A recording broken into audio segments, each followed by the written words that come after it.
এই মুহূর্তে এসে যারা ভাবছেন বিশ্বকাপ মিস করতে যাচ্ছেন কিনা নিকো পাঁচ, তাদের জন্য যদি একটা সারপ্রাইজ প্যাকেজ উপহার দেন লিওনেল স্কালোনি, তাহলে কেমন হয় বলুন তো?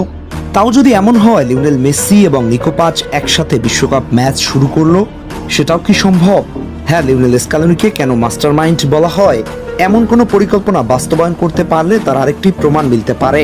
চলুন তাহলে বিস্তারিত আলোচনা করা যাক।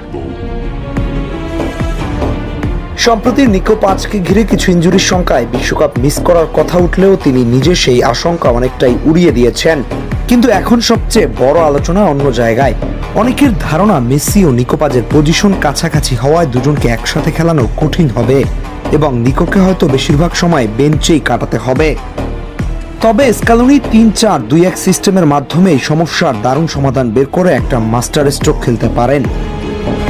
এই ফরমেশনে মেসি ও নিকো পাঁচ দুজনই ইনসাইড 10 হিসেবে হাফ স্পেসে খেলবে। তারা দুজন মিলে দলের সৃজনশীলতার মূল দায়িত্ব বহন করবে। বল রিসিভ করবে, লাইনের মাঝখান এবং প্রতিপক্ষের ডিফেন্স ভাঙার চেষ্টা করবে। অনেকেই বলতে পারেন এতে আক্রমণের প্রাকৃতিক উইথ কমে যাবে, কিন্তু সেই ঘাটতি পূরণ করতে পারেন দুই উইংব্যাক নাহুয়েল মলিনা ও নিকোলাস গঞ্জালেস। বিশেষ করে মলিনা বরাবরই আক্রমণ ভাগে খুবই কার্যকর এবং মেসির সঙ্গে তার বোঝাপড়া অসাধারণ। মিডফিল্ডে লিয়ান্দ্রো প্যারাদেস ফিট থাকলে তিনি থাকবেন ড্রিপ কন্ট্রোলার হিসেবে। খেলার গতি নিয়ন্ত্রণ, বিল্ড আপ শুরু করা এবং বলের প্রবাহ ঠিক রাখা হবে তার কাজ। সামনে জুলিয়ান আলভারেজ নিয়মিত নিচে নেমে মেসি ও পাজের সঙ্গে কম্বিনেশন প্লে তৈরি করবে, আর এনজো ফার্নান্দেজ সুযোগ বুঝে লেট বক্স রান নিয়ে ফাইনাল থার্ডে অতিরিক্ত উপস্থিতি তৈরি করবে। ফলে আর্জেন্টিনার আক্রমণ হবে আরো গতিশীল ও অনির্দিষ্ট। মেসি পাঁচ জুটির সবচেয়ে বড় সুবিধা হলো প্রতিপক্ষের জন্য তাদের মার্ক করা অত্যন্ত কঠিন হয়ে যাবে। মেসিকে থামাতে গেলে নিকো পাঁচ জায়গা পাবে, আবার পাঁচকে আটকাতে গেলে মেসি নিজের জাদু দেখানোর সুযোগ খুঁজে নেবেন। দুজনই হাফ স্পেসে খেলে ম্যাচের ছন্দ বদলে দেওয়ার ক্ষমতা রাখে, যা আর্জেন্টিনার আক্রমণকে নতুন মাত্রা দিতে পারে। ডিফেন্সিভ দিক থেকেও এই সিস্টেম যথেষ্ট ভারসাম্যপূর্ণ।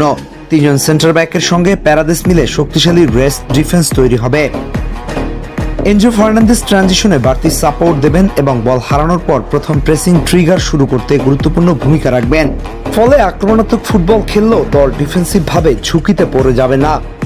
সব মিলিয়ে 2026 বিশ্বকাপে যদি স্কালোনি, মেসি ও নিকো পাঁচকে একসাথে খেলানোর সিদ্ধান্ত নেন, তাহলে 3-4-2-1 হতে পারে সবচেয়ে কার্যকর সমাধান।